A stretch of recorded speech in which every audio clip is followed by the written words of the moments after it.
Well, this is the last bit of our UK Vanlife journey. Short of a couple of things, a bed and a van. I'll tell you how that happened, but the most important thing is we got back to Manchester. My dad's doing well. Yeah, so that's the most important thing, but it was traumatic to say the least.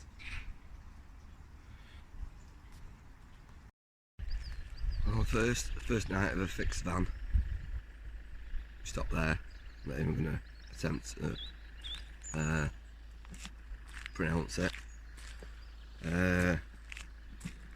Beautiful. We wanted to get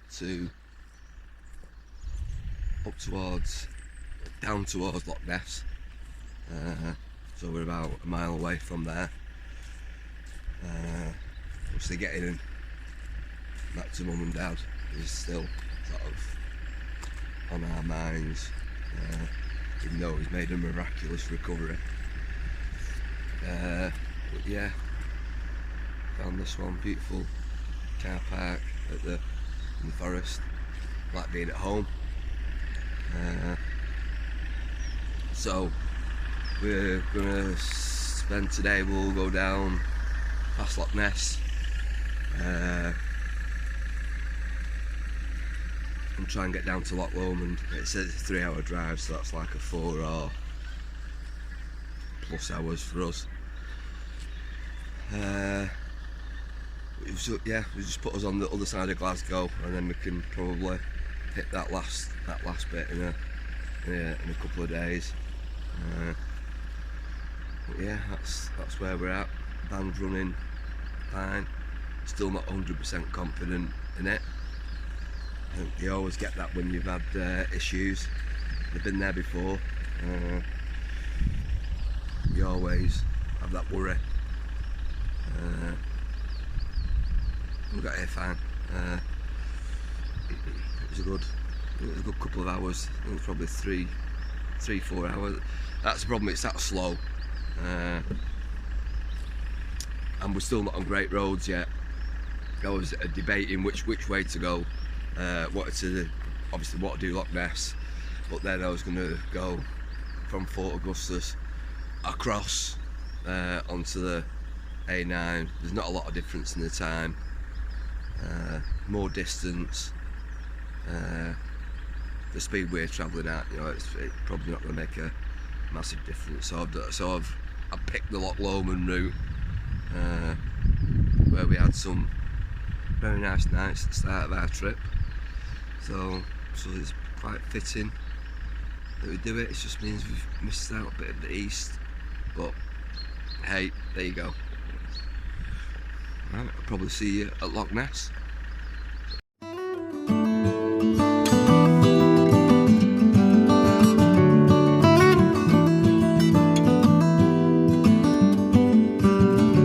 Early sun and the biggest sky, greenest hills that I have ever seen. These old stone walls and the ones they're holding, the only place I wanna be. Catch that light as it comes shining in your door. Catch those words as they go by. Catch that wave as it crashes over you, and keep the fire alive.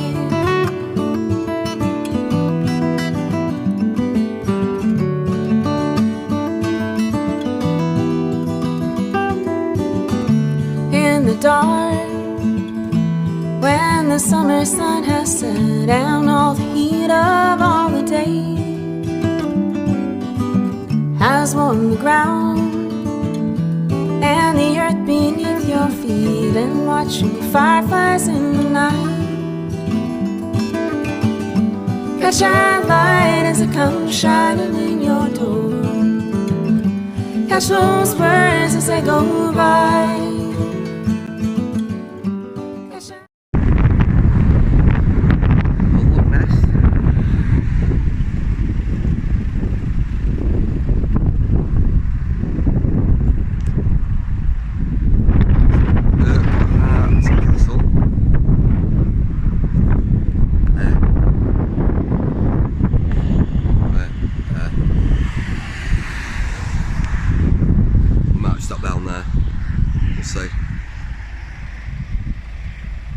No monsters.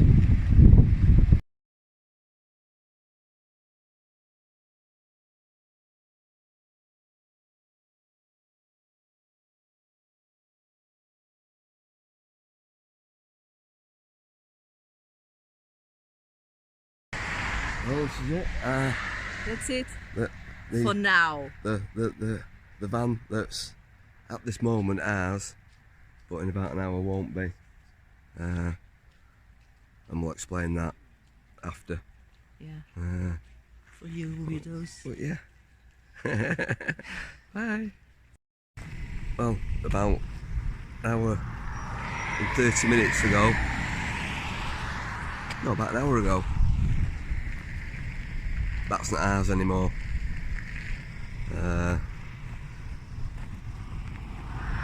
Said it'd be picked up at the start next week, and I was like, I'm not bothered as long as it's not in my name. But yeah, it's done. But yeah, it's gonna break it down somewhere like this with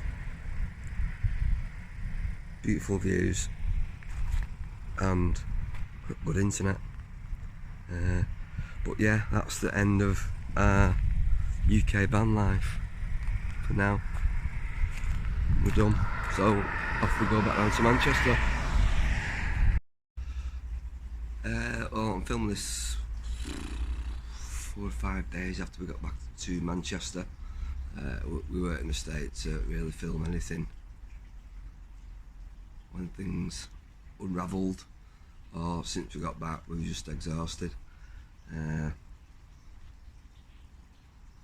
Yeah, we left Loch Ness with the aim of getting down to Loch Lomond to overnight there, and then make do the last bit down to Manchester to see my dad. It didn't work out like that. We stopped at Fort William, filled up, did a bit of shopping, all cool. We set off to carry on the rest of the journey. Got to driving through Glencoe, we had a little giggle, that's where the exhaust went. And then just as we were getting up to Glencoe viewpoint, boom. Very similar to what had happened last time, happened again. Lost power, smoke everywhere. Luckily we were again at a good parking stop when it started to rain. Look, we were at a good parking place, you know, just in front of us. We managed to get across the side of the road, and it was like, you know, shit, what we're gonna do. We'd used our recovery. Found out we only got one recovery on our plan that we got from the insurance company, so it left us in a bit of a pickle really. It was like evening, so I just said, right, we'll get across. The other side of the road is a massive lay-by at Glencoe viewpoint, so we get across there, we'll spend the night there and we'll sort it out in the morning. I phoned the garage that had done the previous repair, and they said, you know, we were a couple of days away, a couple of days of our travelling, which is, you know, it's probably a couple of 100 miles from the garage. So obviously we can't come out to recover you. You know, you need to get it to a garage, get a an assessment done on it, what's actually happened, and if it's down to them, you know, a faulty part or whatever, they'd sort that out. I sort of phoned them out of desperation. I just didn't know what to do. The next morning was frantic. That evening me and Louise had a good chat, and it was like, can we afford? No, we can't afford to just keep throwing money at it. Turbo blown. We knew how much that would cost us. There's a likelihood that having that replaced has put pressure on the system somewhere else. That's blown, got into the turbo again. So we know how much that costs. So there's a possibility, we weren't 100% sure, we're not mechanics, that it might need another new turbo. We'd have to track down the problem that had caused that to go.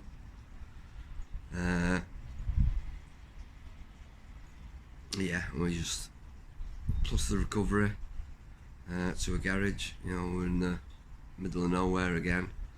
You know, it's 20-30 miles to Fort William, which is like the nearest big town. So we made the decision to just scrap it, get someone to come and take it, you know, get recovered back to a salvage yard.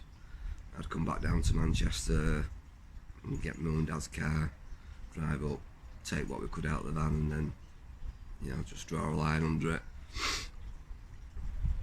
If only things were that easy. Messaged a couple of salvage yards. The biggest one got back to me, said, you know, see what we can do, get back to you in an hour. Sent pictures of the vehicle. You know, here's me thinking they recover it. Worst case scenario, they recover it and take it for nothing. But it's just off our hands then.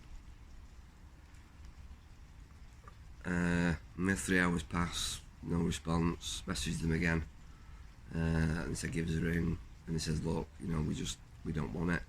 There's too much work with all the interior of the vehicle, the glass fibre. You know, we just wouldn't make any money on it. We don't want it. You know, so that was, oh my fucking God, what we're gonna do? We're stuck in the middle of nowhere. What we're gonna do? You know, if we get it recovered, we're recovering it to a garage that we don't want to do the work because we're not prepared to spend any more money on it. So I ended up messing back. Says, look, I'll pay you to take it.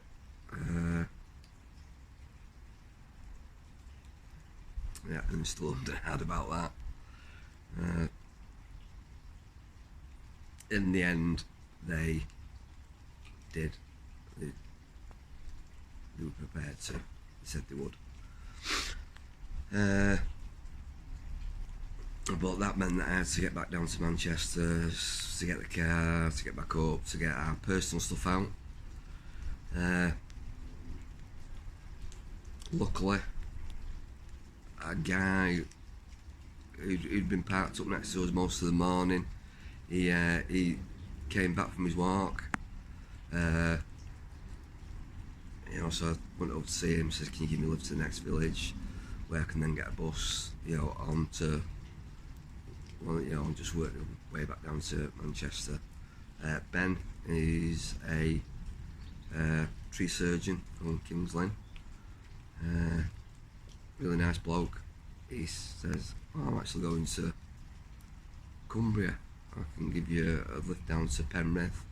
So I got a lift all the way down to Penrith, which was an absolute lifesaver. I can't thank him enough.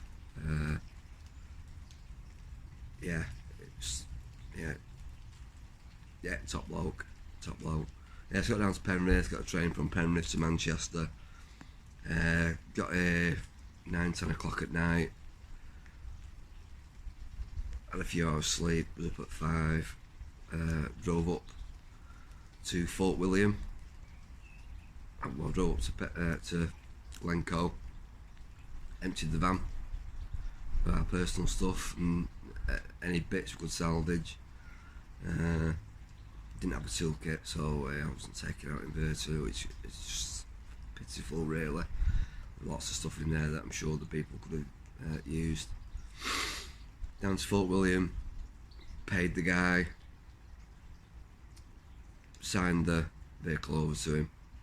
That was my main concern, getting it off my name at that stage. We did that online, and then came back down to Manchester. So yeah, it was a mix of having more vehicle repair expenses. The MOT was just around the corner, and a vehicle that age isn't just going to go through with no work needing doing on it. So it was a very expensive, really emotional. I was in bits that morning, crying. It's like, you know, just what do we do? You know, because at one point we were stuck with a vehicle that we couldn't move. We couldn't get anyone that would move it. We didn't want to take it to a garage that we weren't going to have work done on. So, anyway, it was a really, sad, emotional end. But, you know, we sort of, over the last few days, we've, started to realise we had an amazing trip. Cost us a lot more than we thought it would do in the end. But, it is what it is. So we're back in Manchester a couple of weeks early, which it would have been because we were coming back down because of my dad. But it means we're in Manchester for a month now, waiting for a family reunion. So I'm gonna go and do some DIY for my sons, and we'll just try and fill our time as best we can. But yeah, it was a sad end. Is what it is.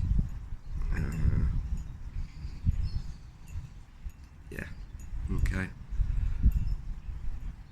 We'll catch you. I don't know. Yeah. Maybe we'll do something while we're here that'll put up. I don't know. We've got a concert tonight. We're going to see Liam Gallagher and John Squire. Yeah. Maybe we'll catch you again in the UK. If not, maybe we'll get back to Portugal. Oh, thank you.